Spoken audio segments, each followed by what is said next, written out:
It seems like every election season breaks another record when it comes to campaign spending. To get into politics today, you need to have deep pockets for sure. WGN's political reporter Tamad Bradley is here now with more on the money. Can't do anything if you're broke, Joe and Lourdes.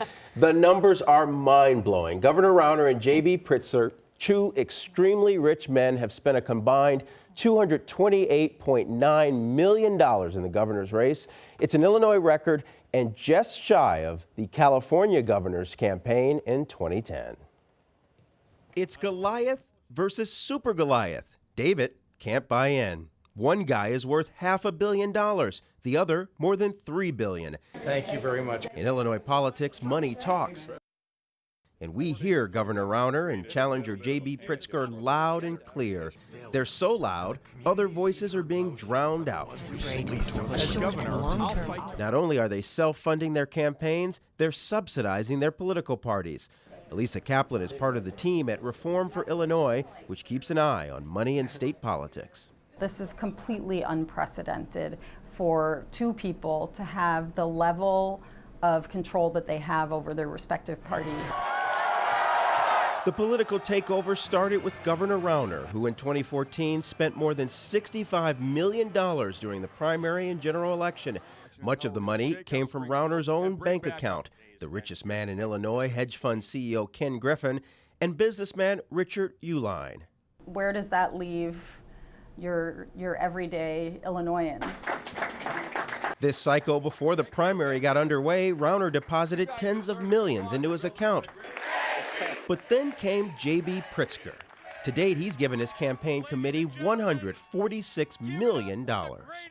Just getting that name recognition is really, really important. And so the ability to just blanket the airwaves with ads and stuff those mailboxes with mailers is a really huge advantage. And that's what happened in this year's primary. Rauner spent $63 million. His opponent, State Rep Jeannie Ives, about $4 million. On the Democratic side, Pritzker spent $68 million, $60 million more than the next closest competitor in spending. It is not right. State Senator Daniel Biss. Biss's $7 million was not chump change. He was on television. For me, it's personal. But Pritzker was on way more. I'll work hard every day to earn your trust.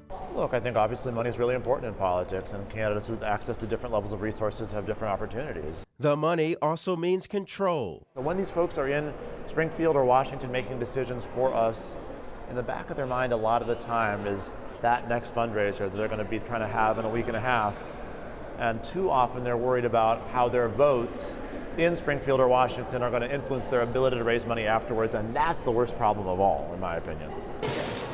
House Speaker Michael Madigan has no Republican challenger this November, but he's collected more than $11 million since last year that he's funneled to loyal Democrats. On the other side, the Republican House leader Jim Durkin, also not likely to lose re-election, has collected more than $3.5 million that he's shared with candidates he likes.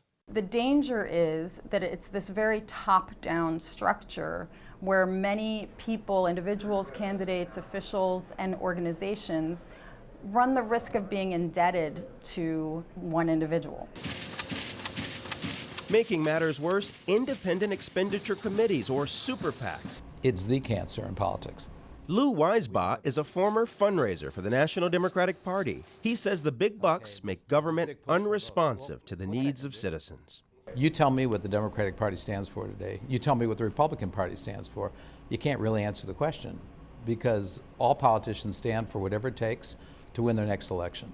Republicans and Democrats both agree on the solution: campaign finance reform. Some support so-called fair elections, where small donor donations are matched with public funds. Others back giving voters a voucher that they can hand over to the candidate of their choice. Weisbaugh is thinking bigger. He wants to change the Constitution to ban money from political campaigns. It may sound pie in the sky, but after this year's blowout, Weisbaugh thinks things could change. Voters could be ready to get the money out of politics. I think the country's in a place right now where we're prepared and ready to cross that line. The Illinois Senate approved a small donor matching program last year, but it has stalled in the House.